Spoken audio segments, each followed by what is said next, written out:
आरोग्याचे विशेष प्रश्न होत आहेत. महिलांना पैसे भरले नाहीत म्हणून त्यांचा मृत्यू हॉस्पिटलमध्ये होत आहे. कुठं पाण्यामुळे, दूषित पाण्यामुळे मृत्यू होत आहे. या राज्याच्या बिघडलेल्या आरोग्य व्यवस्थेकडे आपण नाही, नक्कीच कुठेतरी महिलांवर अत्याचार केला जातो.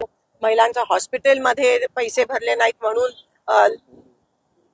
तिने नुकतीच बाळंत झालेल्या महिलेचा जीव जावा लागतो. इकडे 13-14 वर्षाच्या लहान मुलींचा त्या ठिकाणी जीव जातो आमच्या सोलापुरात.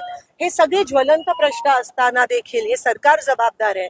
पण हे खोटं सांगून सरकार सत्तेत आलंय महाराष्ट्राचं. मुख्यमंत्री आधी म्हणतात आम्ही कर्ज माफ करू, नंतर म्हणतात सगळे जे वचन देतात ते काय पूर्ण केले जात नाही. एवढं जर फसवत असतील आणि लोकशाही पद्धतीने तुम्ही जर कुठेतरी सरपंचाचा मृत्यू होतोय, 1.5 महिना जाऊन एवढा विचित्र त्या प्रकारे त्याला छळ केला गेला, हे मुख्यमंत्री उपमुख्यमंत्र्यांना माहिती असून तो व्हिडिओ बघून सुद्धा ते हसत खेळत होते. म्हणजे एक मानसिकता किंवा एक आतला जो आवाज असतो तोच राहिला नाही. अतिशय निगरगट झालेत.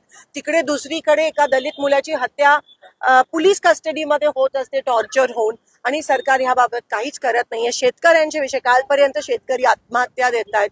आमच्या इथे पाण्याचा प्रश्न, घाण पाणी, पूर्ण सोलापूर शहरामध्ये घाण पाणी येत आहे. पाणी पुरवठा पूर्णपणे विस्कळीत झालाय. पण अजूनही महापालिका ह्या ठिकाणी महापालिकेची इलेक्शनचं काही अतापत्ता नाहीये. हे सगळ्या गोष्टी आहेत ते लोकशाहीला ज्या अपमान करणाऱ्या, लोकशाहीचा खून करणारा. आणि जेव्हा लोकशाहीचा खून होतो, जेव्हा लोकशाहीचा अपमान होतो, तेव्हा संविधानाचा अपमान होतो.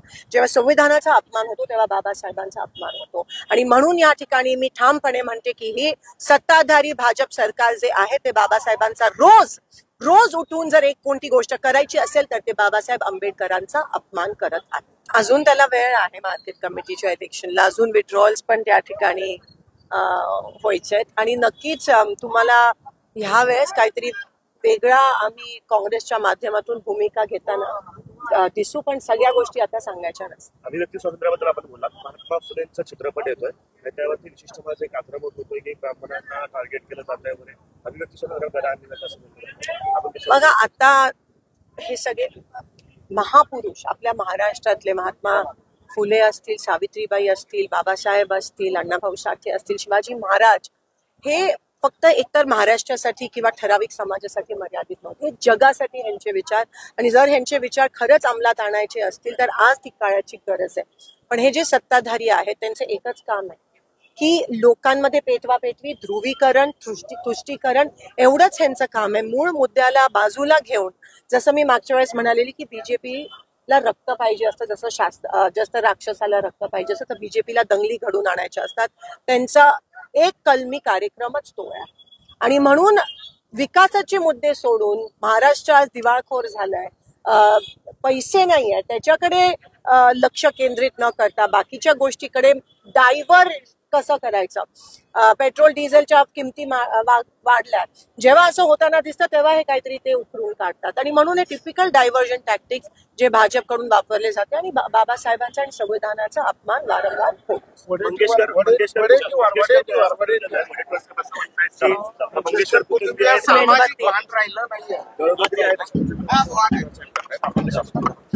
मला असं वाटतं आरोग्य व्यवस्था जर एका राज्यामध्ये ढासळली असेल तर शासनाने त्याच्याकडे बघणं, ती सुधारणं हे महत्वाचं आहे. अजूनही आरोग्य योजना, पीएम आरोग्य योजना पण ठिकठिकाणी लोकांना लागू होत नाहीये.